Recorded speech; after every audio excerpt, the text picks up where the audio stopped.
এক গ্রামে থাকতো এক বুদ্ধিমান ছেলে। তার নাম ছিল শোভন। সে ছোট থেকেই ভাবত সূর্যের আলো দিয়ে বিদ্যুৎ হয়, তাহলে বৃষ্টির ফোঁটা দিয়ে কেন নয়? এমন প্রশ্ন মনে নিয়ে একদিন বৃষ্টির দিনে শোভন ছাদের উপর দাঁড়িয়ে দেখে প্রতিটি ফোঁটা টিনে পড়লে টুপ টুপ করে শব্দ হয়। হঠাৎ তার মনে একটা বুদ্ধি আসে, যদি এই ফোঁটাগুলো বিদ্যুতে রূপান্তর করা যেত।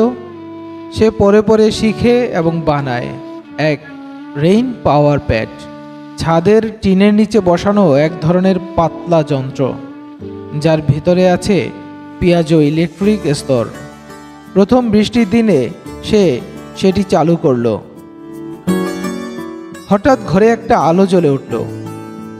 শোভন চিৎকার করে বলে উঠল, হয়েছে, বৃষ্টি দিয়ে আলো জ্বলে গেছে। গ্রামের সবাই অবাক।